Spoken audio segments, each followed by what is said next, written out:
بسم اللہ الرحمن الرحیم۔ پیارے بچوں، السلام علیکم۔ آپ سے آپ کا استاد فرمان اللہ ہمدرد مخاطب ہے۔ آج ہم نیا سبق شروع کر رہے ہیں۔ یہ آج جو میں لیکچر ریکارڈ کراؤں گا یہ آپ کے آنے والے منگل کے لیے، جمعرات کے لیے اور ہفتے کے دن کے لیے ہوگا۔ اور یہ بات یاد رکھنا کہ اس کے بعد جو آنے والا ہفتہ ہے اس ہفتے میں میری طرف سے آپ کی عید کی چھٹیاں ہوں گی۔ آج ہم جو نیا سبق شروع کر رہے ہیں اس کا عنوان وہ بڑا عجیب ہے کہ آدھا کمبل یعنی نیم کمبل۔ اصل میں یہ کہانی ہے اور اس کہانی کا یہ عنوان یا موضوع جو ہے وہ آدھا کمبل کیوں رکھا گیا ہے، یہ بات کہانی کو پڑھتے ہوئے آپ کی سمجھ میں آ جائے گی۔ اس میں جو نئے الفاظ وہ آپ سنیں گے وہ یہ ہے دیوڑی، جس کو پشتو میں ہم ڈیوڑے کہتے ہیں، اور اردو میں اس کے لیے راہداری کا معنی استعمال کیا جا سکتا ہے۔ یہ وہ جگہ ہوتی ہے پہلے زمانے میں تقریباً ہر گھر میں ہوتی تھی کہ جب مرکزی دروازے سے آپ گھر کے اندر گھستے تھے تو اس میں تقریباً 6-7 فٹ سے لے کر اور تقریباً 12-13 فٹ تک گھر کے اندر جو پردے کی جگہ شروع ہوتی ہے خواتین کی، اس کے درمیان ایک خالی جگہ سی ہوتی تھی، اس کو ڈیوڑی کہتے ہیں، ہم اس کو ڈیوڑے کہتے تھے۔ پج مردہ اس کا مطلب افسردہ، غمگین، پریشان۔ ملول یہ بھی انہی معنوں میں آتا ہے، غمگین۔ ناگوار، ناگواری یعنی وہ چیز جو آپ کو اچھی نہ لگتی ہو، اچھا نہ لگنا۔ ناک بو چڑھانا یہ محاورہ ہے، اس کا معنی ہوتا ہے ناراض ہونا۔ خلل پڑنا یا خلل ڈالنا اس کا مطلب ہوتا ہے رکاوٹ۔ عاقبت یا آخرت کو بھی کہتے ہیں، انجام کو بھی کہتے ہیں۔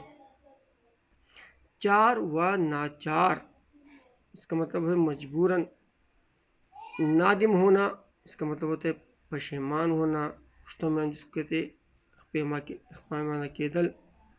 لاحق ہونا یعنی ہو جانا، پڑ جانا۔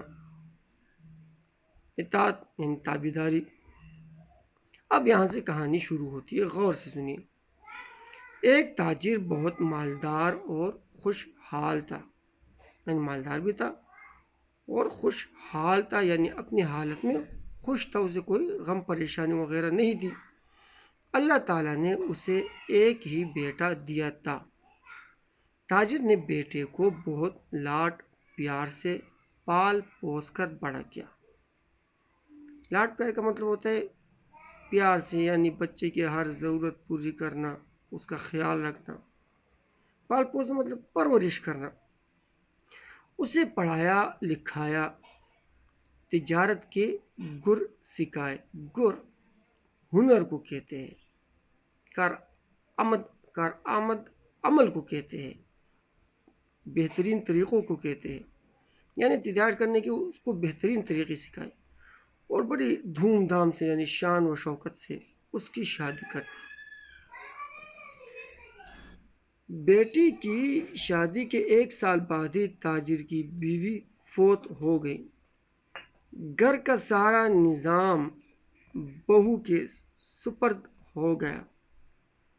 بہو جس کو پشتو میں ہم انگور کہتے ہیں، سپرد ہونے مطلب حوالے ہونا، یعنی تاجر کی بیوی کے مرنے کے بعد گھر کا سارا نظام کس کے حوالے ہو گیا، یعنی اس کی بہو کی انگور کے حوالے ہو گیا۔ بیوی کے مرنے کے بعد تاجر پج مردہ اور ملول رہنے لگا، یعنی افسردہ اور غمگین رہنے لگا اور زندگی کی رونقوں سے الگ تھلگ ہو گیا۔ یعنی رونق آپ کہہ سکتے ہیں خوشیوں کو، مستیوں کو، چہل پہل کو۔ تو زندگی کی مزوں سے، اس کی چہل پہل سے، رونقوں سے وہ الگ تھلگ ہو گیا۔ اس کے ساتھ ہی بڑھاپے نے اسے یعنی اس تاجر کو کمزور بنا دیا۔ رفتہ مطلب آہستہ آہستہ، سلولی اسے دمے کی بیماری لاحق ہو گئی۔ دمہ یہ ایک قسم کی بیماری ہے جس میں انسان کی سانسیں پھولتی ہے سانس لینے میں اسے دقت ہوتی ہے، وہ زیادہ گھوم پھر نہیں سکتا، کھانسی اسے بہت زیادہ آتی ہے۔ تاجر نے اپنی گرتی ہوئی صحت کے پیش نظر، یعنی اپنی گرتی ہوئی صحت کو دیکھتے ہوئے، سامنے رکھتے ہوئے ایک فیصلہ کیا۔ وہ فیصلہ اس نے کیا کیا؟ تاجر نے فیصلہ کیا کہ اپنی ساری جائیداد اور کاروبار بیٹے کے حوالے کر دیا۔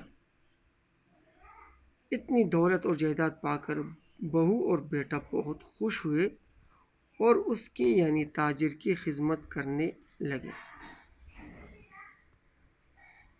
تاجر کے بیٹے نے تمام کاروبار سنبھال لیا۔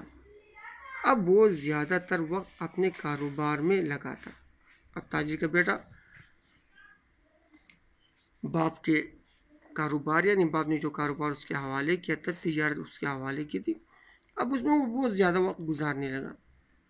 تاجر گھر پر ہی پڑا رہتا کیونکہ وہ تو بیمار ہو گیا تھا، اسے دمے کی بیماری ہو گئی تھی۔ اب وہ بوڑھا ہو گیا تھا، کمزور ہو گیا تھا، بیمار ہو گیا تھا۔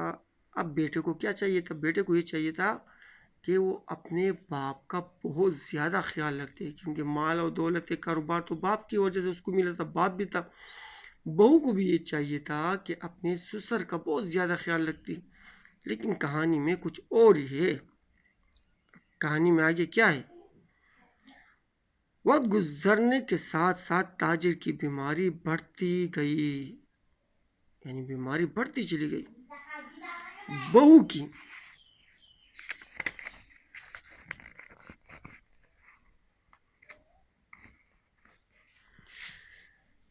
کی خدمت گزاری کا جوش بھی آہستہ آہستہ ٹھنڈا پڑنے لگا۔ علاج معالجے میں غفلت ہونے لگی۔ غفلت کہتے ہیں لاپرواہی کو۔ اب تاجر کا جو علاج معالجہ کیا جا رہا تھا اس میں لاپرواہی ہونے لگی۔ خوراک پر بھی کوئی خاص توجہ باقی نہ رہی۔ اب یہ حال ہو گیا کہ تاجر سارے دن اکیلا ایک کونے میں پڑا کھانستا رہتا۔ نہ بیٹے کو فرصت فراغت وزگارتیا کہ اس کا حال پوچھتا، اور نہ بہو توجہ دیتی۔ رفتہ رفتہ یہ ہونے لگا کہ اس کی کھانسی کی آواز سن کر بہو تو خاصی ناک بھون چڑھاتی، یعنی غصہ کرتی، ناگواری محسوس کرتی کہ کیا ہر وقت گھر میں پڑا کانستا رہتا ہے، اور بیٹے کے چہرے پر بھی ناگواری کے اثرات صاف نظر آنے لگتے۔ اب دیکھیے کہ وہی باپ جس نے بیٹے کو اتنے لاڈ پیار سے پالا، پھر اس کی تعلیم و تربیت کی، پھر اپنی ساری جائیداد جو ہے اس کے حوالے کر دی، اب وہ بیچارہ ذرا سا کانستا ہے بڑھاپے کی وجہ سے، بیماری کی وجہ سے۔ تو اصل میں تو ہونا یہ چاہیے تھا کہ جیسے وہ کانستے دوڑ کے اس کے پاس جاتے، اپنے بابا کی خیریت پوچھتے، اس کے علاج معالجے پر توجہ دیتے ہیں، لیکن یہاں پر صورتحال جو ہے وہ آپ کے سامنے بالکل مختلف ہے کہ کانسی کی آواز سنتے ہی اس کا بیٹا، اس کی بہو دونوں ناک منہ چڑھاتے، ناگواری محسوس کرتے۔ اگلے لیکچر میں کہانی کو آگے بڑھاتے ہیں۔